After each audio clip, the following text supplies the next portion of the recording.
Hello, hello, everyone. Welcome to The Whole You. My name is Gulveg. All right, so now we have a full moon in Cancer, and this is a very interesting full moon, especially in relationship to some of the other new moons and full moons that we've had over the past few months, because we've had a lot of transformation internally, and this full moon is not the exception. This full moon is at 27 degrees in Cancer, and the sun is at 27 degrees in Capricorn. And there's a couple of things that are really significant about that. One, 2 plus 7 in numerology equals the number 9. And the number 9, we can understand that by understanding the tarot card that's associated with that number, which is the Hermit card. And so the Hermit is a card that talks about when it's right side up, the need to go inward and to gestate and to incubate. And you can think of the Hermit as going into his temple or going into his cave and doing experiments and research and meditation, and to really get the true answers, because all answers come from within. So, this is going to be very interesting to see what the tarot has to say as far as what is it that we need to know or do to serve our best and highest good within that framework of what do I need to know me more? What do I need to be more of who I am? That's really going to be, I think, kind of the overall context within this. So let's take a look. Okay.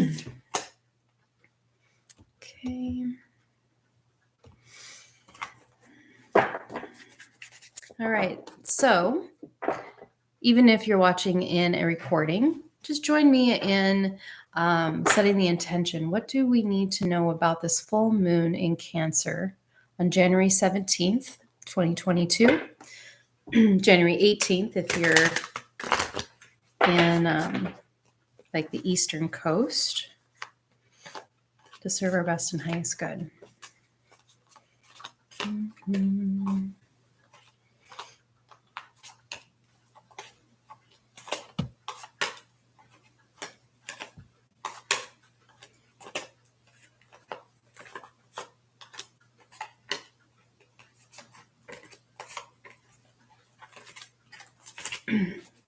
All right.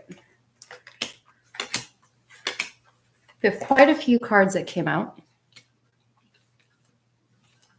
The very first card that comes out is the Five of Cups reversed.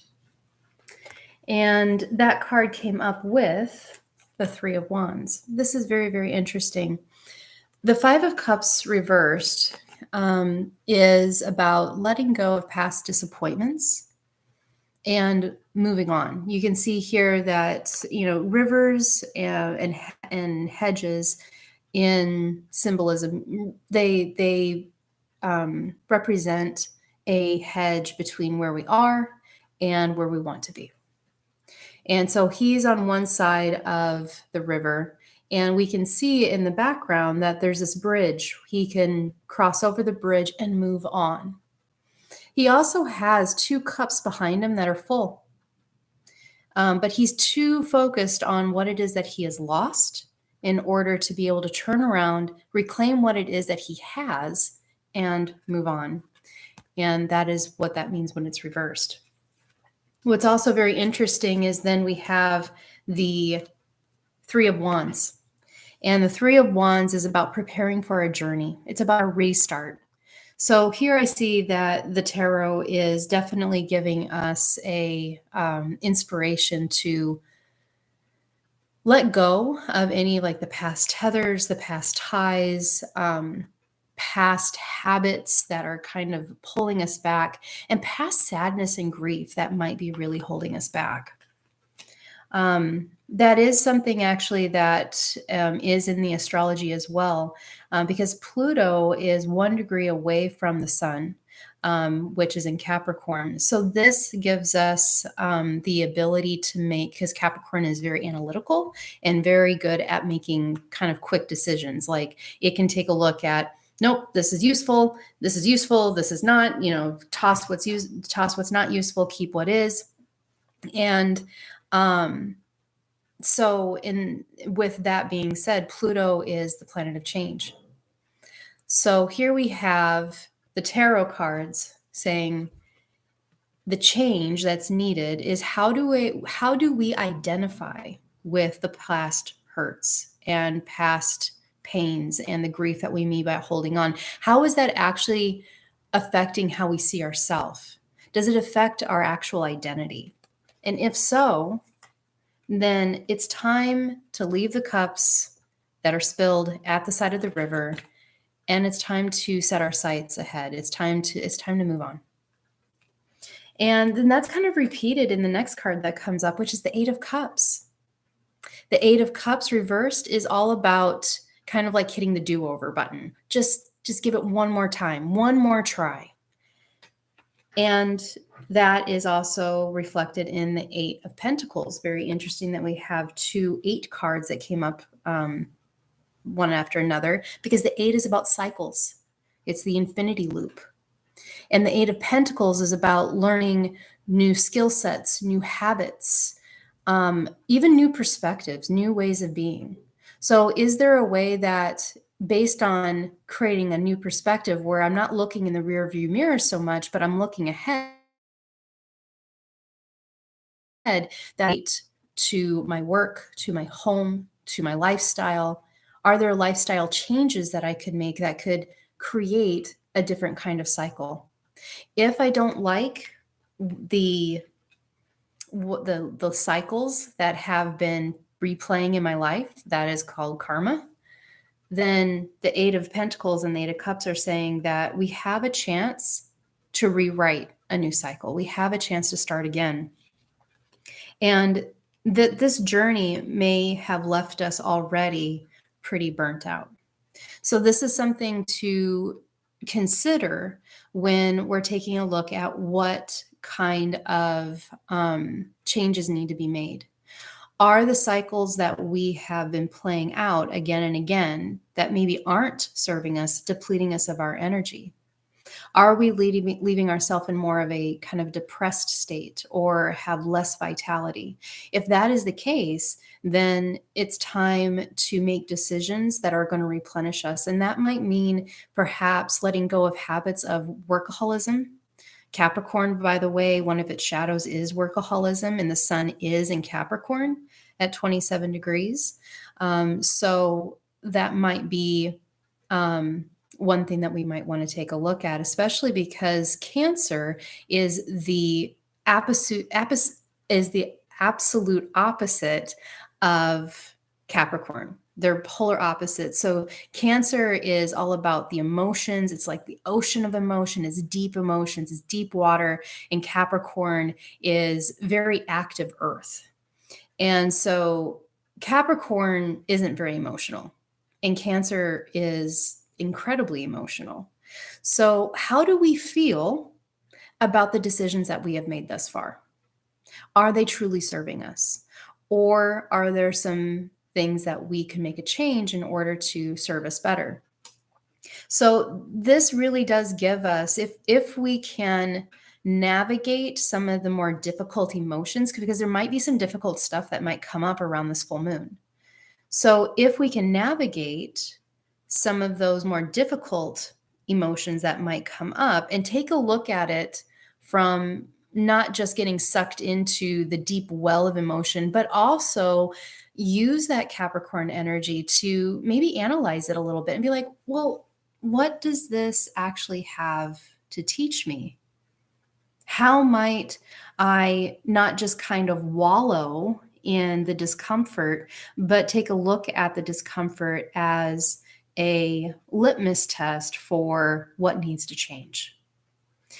The opportunity that we have with this full moon is one that could have very long lasting effects.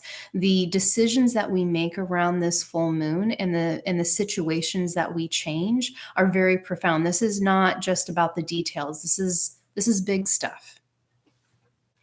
And these changes are very much, and this kind of repeats a little bit of what the Four of Swords is saying, but the Queen of Wands reversed is when she's reversed, it's like we have disconnected from our own magic. We have disconnected from our own personal power, because I consider the Queen of Wands to be like the Glinda the Good Witch of the tarot deck. She's got her black cat, which is her shadow. If we have ignored those parts, it doesn't exist, then this would definitely be something that would deplete.